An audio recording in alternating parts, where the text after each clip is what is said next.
함께 나눌 말씀의 제목은 어린아이처럼입니다. 여러분, 미국 프로레슬링 게임을 보면요, 선수들이요 서로 이렇게 쳐다보면서 욕설이를 입에 물고 있는 것을 볼 수 있습니다. 그것은 뭐냐? 목적을 위해서, 즉 이기려고 상대의 기선을 제압하려는 것을 보여주는 행동입니다. 결국 이익을 위한 이기적인 행동으로 상대 선수를 친 것인데, 예수님의 제자들이요 이 정도는 아니죠. 그렇지만 우리의 일반적인 생각, 뭐예요? 굉장히 거룩한 자들이었을 것이다 라는 이것은 아니었다는 얘기입니다. 지극히 인간 냄새가 짙었고요. 그래서 오늘 본문을 보면 그들 중 누가 제일 큰지를 놓고 다투는 모습으로 시작하고 있지 않습니까? 바꿔 말하면 지극히 경쟁적이었다. 저돌적이었고 아둔하고 이기적이며 자기들끼리 있으면 누가 제일 큰지를 놓고 언쟁을 벌이는 갈릴리 사람들이었다라는 얘기입니다. 이것이 걱정이 되셨던 예수님이요 아주 특별한 방법을 내세웠고, 그것이 바로 어린아이, 한 어린아이를 내세워 모든 세대가 적용할 수 있는 삶의 교훈으로 가르친 것입니다. 이것이 오늘 본문이에요. 그러면서 어린 하나를 영접하면 곧 자신을 영접한 것이고, 나를 믿는 이 작은 자 중 하나를 실족하게 되면 차라리 연자 맷돌이 그 목에 달려서 깊은 바다에 빠뜨려지는 것이 낫다는 말씀과 함께, 실족하게 하는 일들이 있으므로 세상에 화가 있고, 실족하게 하는 그 사람에게도 화가 있고, 그러면서 손이나 발이나 눈이나 범죄하지 말고, 이 작은 자 중에 하나도 업신여기지 말고, 양 100마리 중 하나가 길을 잃어버렸으면 그 99마리를 산에 두고 가서 길 잃은 양을 찾는 것이 지극히 당연하고, 찾으면 길을 잃지 아니한 99마리보다 더 기뻐하신다는 것이 하나님 아버지의 뜻이라고 하신 말씀, 이것이 오늘 본문의 내용입니다. 오늘 본문을 중심으로 저는 5가지를 같이 여러분과 나누면서 은혜를 받고자 합니다. 첫째로 뭐냐? 다툼이에요. 제자들이요 다툰 이유가 있었어요. 그것은 누가 서열 앞이냐 이거였습니다. 이번만 다툰 거 아닙니다. 이들은 종종 자주 다퉜습니다. 지금 오늘 본문을 보면요, 이들이 가버나움에 돌아온 지 1시간도 채 지나지 않았는데도 다퉜던 것입니다. 그래서 예수님이 어떻게 해요? 제자 몇 명을 부르셔서 가이사랴 빌립보에서 오는 동안, 즉 돌아오는 동안, 긴 여정이죠. 긴 여정 동안 무슨 이야기를 나누는지 물으십니다. 1절에 이렇게 말합니다. 그때 제자들이 예수께 나와 가로되 천국에서 누가 크니까? 오늘 본문 1절은 제자들의 이 질문으로 기록하고 있지만요, 마가복음 9장 33절은 이렇게 자세히 기록하고 있습니다. 가버나움에 이르러 집에 계실세 제자들에게 물으시되 너희가 길에서 서로 토론한 것이 무엇이냐 하시되, 다 하시면서 지금 깨우치려 하시는 예수님을 볼 수 있습니다. 이 다툼의 원인이 무엇일까? 이렇게 추론해 볼 수 있어요. 아마도 헬몬산에 올라간 제자들 누굽니까? 베드로, 야고보, 요한이잖아요. 그곳에서 변화산에서 예수님의 변모를 본 그들입니다. 얼마나 감격 속에 있었습니까? 이 놀라운 은혜를 자기 친구들에게, 동료들에게 나누고 싶었지만 주님의 당부로 인하여 입 다물라가 되었어요. 기억나시죠? 은혜를 나누고 싶었는데 입을 다물고 있으니까 궁금해하던 다른 제자들이 무슨 일이 있었는지 물었을 거 아니에요. 그런데 입을 다물고 있어요. 그래서 기분도 상했을 겁니다. 비교의식도 가졌을 것이고 상대로 인한 박탈감도 생겼을 것이고 예수님과의 관계에서 자신들의 위상에 대한 논쟁으로 아마 다툰 것이 아닐까라고 추론해 볼 수 있습니다. 그래서 이렇게 티격태격했던 것을 예수님이 보시면서 나중에 물으셨던 것이고 제자들은 이런 감정을 가지고 천국에서 누가 크니까? 라고 물었어요. 바꿔 말하면요 뭐예요? 우리 중에 누가 제일 큽니까? 라는 질문을 던졌던 것입니다. 이 질문 안에는요 여러분 예수님께서 말씀하시는 천국 즉 하나님 나라가 이 땅에 이루어지는 세상 나라라고 생각하고 있는 것이 배직에 깔려 있어요. 그리고 그 나라가 이루어지면 다른 제자들보다 자신들이 더 높은 자리에 앉으려는 욕망이 있었어요. 이것이 서로의 눈치 싸움으로 변모한 것입니다. 예수님 당신께서 고난을 겪으시고 죽임을 당할 것이라는 2번이나 말씀을 했음에도 불구하고 이 말에는 귓등으로도 듣지 않았다는 얘기예요. 그래서 주님께서 그들에게 주신 교훈이 뭡니까? 어린 아이 하나를 세운 거예요. 이것은 결국 2번째 우리가 생각해 보는 것 겸손입니다. 예수님의 행동을요 제자들은 예상치 못했습니다. 주님이 어린아이 한 명을 불러 제자들 앞에 세웠어요. 2절입니다. 예수께서 한 어린아이를 불러 그들 가운데 세우시고 이 아이가 누군지 모르지만 앞쪽 한가운데 세웠습니다. 이 의미가 뭔지 아세요? 이 어린아이를 존중한다는 의미가 내포되어 있습니다. 그렇지만 당시 상황에서 볼 때요 어린아이는 존중의 대상이 아니에요. 보살핌의 대상이고 심지어 거기는 아이가 있을 자리도 아니고 자리를 얻을 수도 없는 곳입니다. 그런데 세웠어요. 그리고 3절에 이 말씀을 하십니다. 3절을 볼까요? 이르시되 진실로 너희에게 이르노니 너희가 돌이켜 어린아이들과 같이 되지 아니하면 결탄코 천국에 들어가지 못하리라. 예수님의 이 말씀에 제자들이 깜짝 놀랐고 움찔했을 것입니다. 왜냐? 그들의 질문은 하나님의 나라에서 누가 가장 큰 자인가인데 예수님의 답은 그들이 어린아이와 같아지지 않으면 하나님 나라에 그들의 자리가 없을 것이다 라는 이 말이었기에 그렇습니다. 그러면 예수님은 왜 어린아이를 세운 것일까요?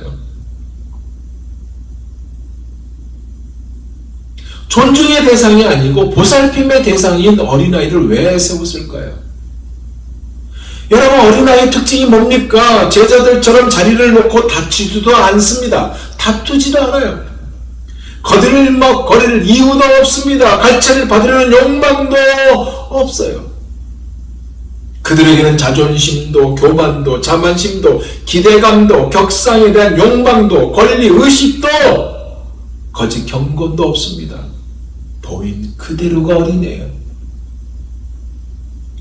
그러기에 주님의 4절 말씀을 하고 있거든요. 뭐예요? 그러므로 누구든지 이 어린아이와 같이 자기를 낮추는 사람이 천국에서 큰 자니라.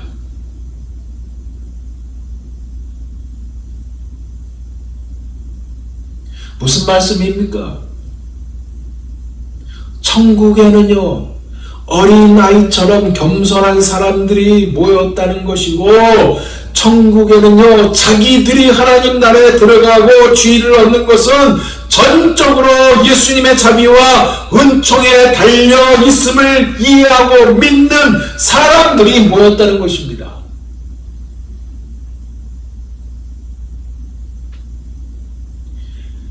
이들이 가장 큰 자로 여겨진다는 말씀이에요. 사랑하는 여러분, 어린이가 큽니까? 작습니까? 작아요. 그죠? 크지 않아요. 어린이가 경험이 많습니까? 경험이 없습니까? 경험도 없어요. 나가서 노는 곳이 우선이 어린이 아닙니까? 그렇다고 해서 놀 때 깔끔하게 놉니까? 지저분하게 놉니다. 지식이 어른처럼 많지 않아서 무지하며 무익한 존재가 어린아이예요. 즉 성인이 될 때까지 무익한 존재로 여김을 받은 존재라는 이야기입니다. 그런데 예수님은 이 어린아이에게 친절을 베푸는 것입니다. 하나님 나라에서 가장 높은 왕이신 예수님께 친절을 베푸는 것과 같다고 덧붙여요. 5절 보세요. 또 누구든지 내 이름으로 어린아이 하나를 영접하면 곧 나를 영접함이니. 그러면서 주님은 이것의 반대를 극적인 이미지를 사용해서 말씀하고 있습니다. 그것이 6절이에요. 누구든지 나를 믿는 이 작은 자 중 하나를 실족하게 하면 차라리 연자 맷돌이 그 목에 달려서 깊은 바다에 빠뜨려지는 것이 나으니라. 연자 맷돌이 뭐예요? 곡식을 빠는데 사용되는 무거운 돌 아닙니까? 이것을 목에 메고요, 깊은 바다에 빠진다? 결론은 절대로 돌이키지 못할 것이라는 말씀입니다. 이 말씀을 하실 때 이렇게 어린 아이라는 즉 작은 것으로 큰 것을 논정하고 있습니다. 결국 뭐겠어요? 하나님의 가장 인정받지 못하고 가장 낮게 평가되는 구성원을 그렇게 높게 평가하신 것처럼 하나님의 자녀들이 어떻게 영적 형제 자매를 멸시할 수 있는가? 어린아이와 같은 겸손함을 가진 자가 가장 큰 자라면 어떻게 제자들이 하나님 나라에서 누가 가장 큰 자인지를 놓고 서로 다툴 수 있는가? 이 말씀입니다. 이 말씀을 하심으로 느리고 뒤처지는 사람, 사회가 소중히 여기지 않는 사람들을 제쳐 놓은 것이 아닌 보호와 높이는 이 일을 감당함으로 주님의 뜻을 이어가라는 말씀인 것입니다. 세 번째 보니까 걸림돌이에요. 이 걸림돌이라는 의미를 7절에 이렇게 표현하고 있습니다. 실족하게 하는 일로 번역하고 있습니다. 이것을 예수님은 규탄하며 화가 있도다라는 강한 표현을 쓰고 있고, 그리고 무시무시한 음모에 대한 말씀도 하고 있습니다. 보세요. 실족하게 하는 일들이 있으므로 말미암아 세상에 화가 있도다. 실족하게 하는 일이 없을 수는 없으나 실족하게 하는 그 사람에게는 화가 있도다. 엄청난 부담이 되는 말씀을 주고 있죠. 그러면서 같이 곁들여서 하고 있는 말씀이 8절에서 9절인데 이것은 죄와 범죄로 이끄는 것들에 대해서 똑같이 엄중히 경고하고 있습니다. 보세요. 만일 내 손이나 내 발이 너를 범죄하게 하거든 찍어내버리라. 장애인이나 다리 저는 자로 영생에 들어가는 것이 두 손과 두 발을 가지고 영원한 불에 던져지는 것보다 나으니라. 만일 내 눈이 너를 범죄하게 하거든 빼어내버리라. 한 눈으로 영생에 들어가는 것이 두 눈을 가지고 지옥불에 던져지는 것보다 나으니라. 주님이 과장법을 쓰고 있네요. 이 말은 뭡니까? 그만큼 소중하고 중요하다는 말씀이거든요. 그러면서 예수님 당신의 의도와 소원이 있다는 말씀입니다. 그러면 삶에서 여러분 걸림돌을 제거하는 해결책이 이렇게 신체 절단일까요?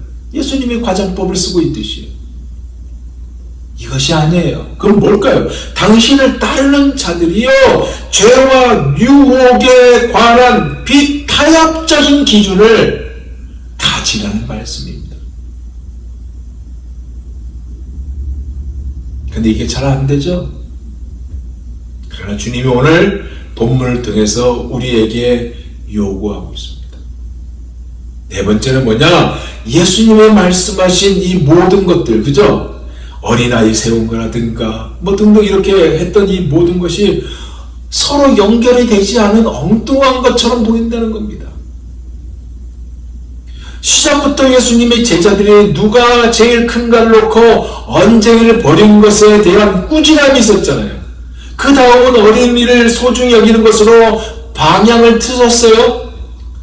나중에는 죄의 심각성에 대한 말씀으로 연결하신 이 모든 것이 다 엉뚱하게 서로 연결이 되지 않는 것처럼 보인다는 것이에요.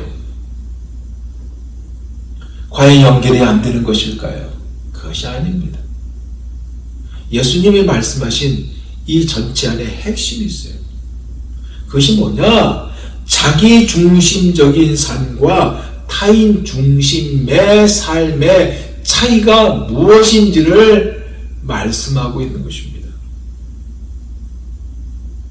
우리가 쉽게 범하는 것, 즉 어린아이들, 믿음이 약하고 깨지기 쉬운 신자들을 과소평가하거나 깎아내리는 이 일을 하지 말라는 말씀이 이 안에 있고요. 재능이 있고 부유하고 유명하고 권력 있는 자들을 우대하면서 누구보다도 그리스도의 성품을 잘 나타내는, 하지만 사람들의 눈에 띄지 않는 덜 띄는 교인들에게 등을 돌리는 일을 하지 말라는 말씀인 것입니다.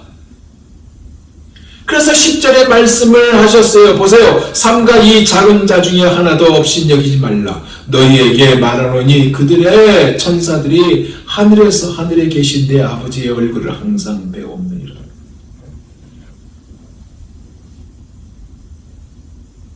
어린아이들이 천국의 각별한 보호 아래 있듯이 단순하고 어린아이 같은 믿음을 가진 자들은 천사들이 지켜보고 있다는 거예요.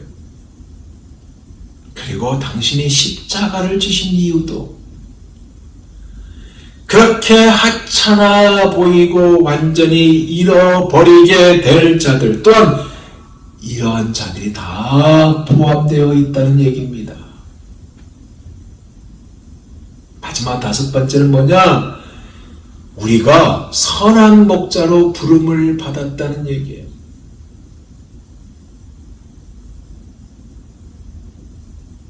예수님이 직접 어린아이를 신뢰로 가르치고자 했던 의도가 뭐라고 그랬습니까? 당신의 추종자들이 보통 제일 하찮게 여기거나 제일 환영받지 못한 자들을 자유롭게 대하고 지속적인 관심을 표하는 것이었습니다. 그죠? 그런데 이 범주 안에는 길을 잃었거나 똑바로 가지 못하고 방황하는 사람들이 들어있다는 말씀이에요. 여기 안에 모태신앙을 가진 자들이 그들이었고 주님을 닮아가는 자들이 아니라 신앙을 버린 자녀들이 그들이었고 심지어 할 만큼 해봐서 다 안다는 태도에 포스트 기독교 국가들도 이 안에 있고 모두가 다 길을 잃었다는 것입니다.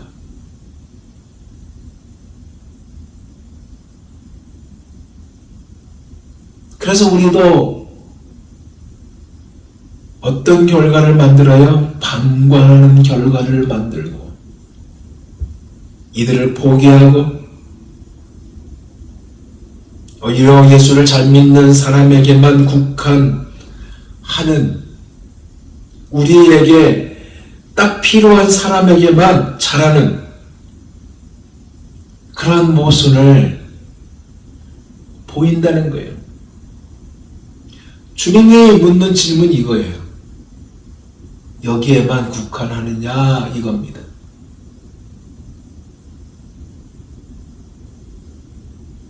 이것에 대한 답은요. 주님의 제기하신 것이 무엇이냐를 아는 거예요. 자기중심적 태도, 자기중심적인 태도에 대한 문제 제기가 주님 오늘 이 본문의 말씀 아닙니까? 바꿔 말하면 우리는요.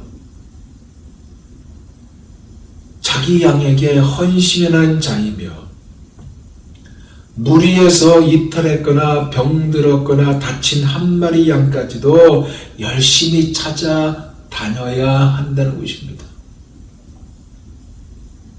그 다음에 12절에 나오잖아요. 주님이 말씀하신 거. 너희 생각에는 어떠하냐?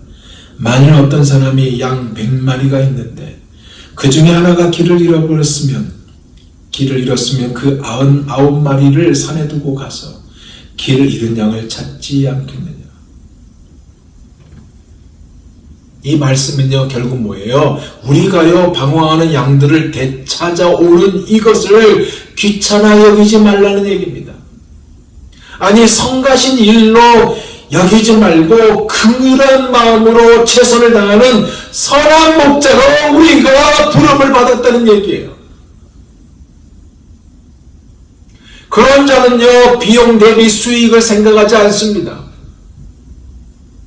한 영혼이 나머지 양떼의 안전을 위태롭게 할 만한 가치가 없다고 쉽게 판단도 하지 않습니다.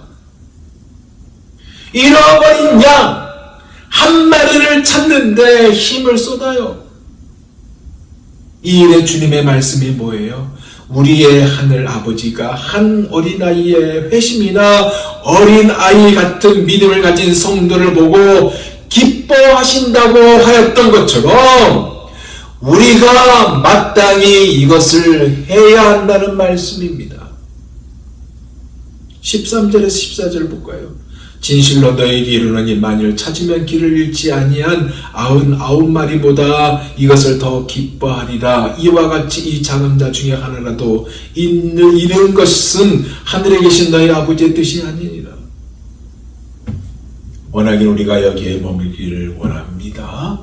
이제 말씀을 마무리합니다. 사람들은요 대체로 예수님의 제자들처럼 자만심에는 귀가 얇습니다. 자기의 미덕과 장점을 부각하기 위해서는 다른 사람들과 자기를 잘 비교합니다. 그리고 다른 사람들의 약점을 강조하고 자신의 중요성을 강조하기 위해서 다른 사람들을 비판도 합니다. 끊임없이 우리 중에서 가장 훌륭하고 가장 똑똑하며 가장 빠르고 가장 풍요하며 가장 예쁜 사람을 찾습니다. 그리고 심지어 참여하고 있는 프로젝트가 완료되어서 참가자의 이름이 발표될 때 우리 이름이 제일 먼저 불러지기를 원합니다. 이것이요 나이가 들어도 계속 있어요. 그래서 주님께서 말씀하신 건 뭐예요? 우리가 기억하라는 것이 무엇이에요? 예수님의 보여준 어린아이입니다. 어린아이의 겉모습이 아니라 속사람의 어떤 모습인가에 중점을 두는 어린아이 같은 순수함이에요. 우리 자신보다 다른 사람을 더 낮게 여기는 어린아이처럼 겸손입니다. 이것을 갖출 때 그리스도처럼 살게 된다는 얘기입니다. 근데 중요한 것이 있어요. 뭐냐? 모두 하나님의 눈에는 똑같이 소중하다는 겁니다. 그리고 우리도 처음에는 어린아이였다는 사실입니다. 이 사실을 기억하면서 이번 한 주간도 연약한 자들을 만나면 이 연약한 자들을 세워주는 여러분 모두가 다 되시기를 예수 그리스도 이름으로 축원드립니다. 기도하겠습니다.